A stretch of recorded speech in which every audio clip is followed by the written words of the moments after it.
हुई है, जिसके बाद से उसकी जिंदगी इस नर्क में जल ही रही है। और अब यही सुनैना की आम जिंदगी है, जिसमें उसकी सास हर छोटी बात पर और कभी कभी तो बिना किसी बात के बस उसे परेशान कर खरी खोटी सुनाती ही रहती है। सुनैना, कल मुही कहाँ मरी हुई है? इधर तो आ। सास की आवाज सुन सुनैना भागती हुई उसके पास आती है। क्या हुआ माँ जी? अरे तुझे पता है मेरे पैरों में दर्द रहता है, तो मुझसे बदला लेने के लिए टीवी का रिमोट इतनी दूर रख दिया। अरे मुझे ज्यादा खड़ा कर पैर तुड़वाना चाहती है क्या? आज पूरा दिन तू एक पैर पर काम करेगी। अगर कहीं दूसरा पैर जमीन पर रखा तो मुझसे बुरा कोई नहीं होगा। सास और सुनैना की ये कहानी उसकी ननद सिम्मी बहुत करीब से देख रही होती है, जिस वजह से उसके मन में ससुराल और सास के लिए डर बनने लगता है। इसी तरह दिन बीतते हैं। एक शाम वासु और सुनैना साथ बैठे होते हैं। क्या बात है? तुम दिन पर दिन कमजोर कैसे होती जा रही हो? नहीं तो, आपको ऐसे ही लग रहा होगा। मैं बिल्कुल ठीक हूँ। हो सकता है, पर चलो ध्यान रखना, मुझे कुछ काम है। ऐसा बोल जैसे ही वासु जाता है, तभी सिम्मी वहां आ जाती है। भाभी, आप भाई को माँ के बारे में बता क्यों नहीं देती?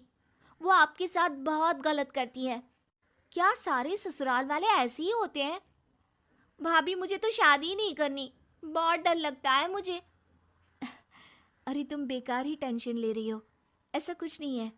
मुझे पता है तुम्हारा ससुराल बहुत अच्छा है, इसलिए खुशी खुशी ससुराल की तैयारी करो।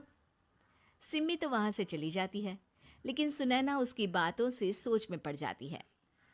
कुछ दिनों बाद सुनैना के मम्मी पापा और भाई उनके घर आते हैं, जिन्हें देख सास हैरान रह जाती है। आप लोग सुनैना से मिलने आए हैं? अरे बहू, देख तो तेरे मम्मी पापा आए हैं। जी नहीं, आज हम यहाँ लड़की नहीं लड़के वाले बनकर आए हैं। हाँ माँ, मैंने ही सिम्मी और शरद के रिश्ते की बात मम्मी पापा से की थी। शरद हमारी सिम्मी के लिए परफेक्ट है। बेटे की बात मानते हुए उसकी माँ रिश्ते के लिए मान जाती है, पर अब सिम्मी के मन में ससुराल का डर और ज्यादा बढ़ जाता है। जैसे यहाँ माँ भाभी पर जुल्म करती है, ये भी पक्का अपनी बेटी का बदला लेने के लिए ही मुझसे शादी कर रहे हैं।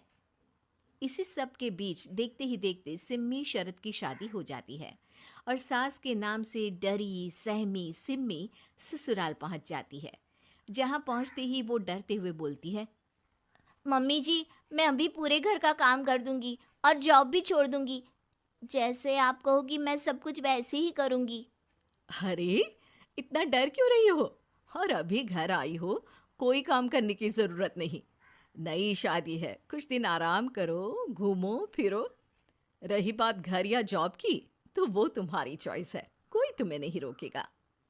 सास का ऐसा व्यवहार देख सिम्मी हैरान रह जाती है और अपनी भाभी सुनैना का ससुराल में पहला दिन सोचने लगती है।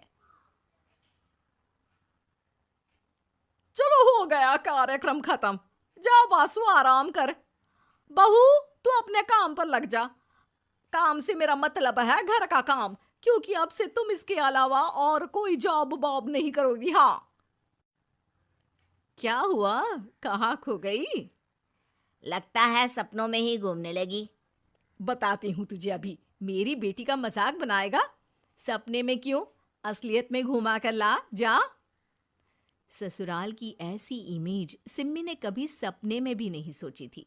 अपने आप को बहू नहीं, बेटी सुन उसे बहुत हैरानी होती है। लेकिन जैसे जैसे समय बीतता है, तो अब सिम्मी को किसी भी जगह से ज्यादा ससुराल अच्छा लगने लगता है। एक दिन सिम्मी सबसे मिलने मायके आती है, तो अपनी माँ को भाभी पर चिल्लाते हुए देखती है। अरे करमजली, अगर मुझे इतना ही पैसा खर्च करना होता तो तेरी जगह घर में नौकरानी ना रख लेती। तुझे लेकर आई जिससे नौकरानी का पैसा बचे, पर तू तो उससे भी ज्यादा खर्चा करा रही है। बस माँ, तुम्हें कोई कुछ बोलता नहीं तो हर हद पार करोगी क्या? अगर यही सब मेरी सास करे तो? अरे तो उनकी बेटी को जिंदा गाड़ दूंगी। तुम्हारे और उनके अंदर यही तो फर्क है माँ। तुम उनकी बेटी के साथ क्या क्या करती हो, सब कुछ पता होने पर भी वो तुम्हारी बेटी को पलकों पर बिठा कर रखते हैं। एक आप है, उनकी बेटी को अपनी बेटी जैसा तो क्या बहू तक नहीं समझती।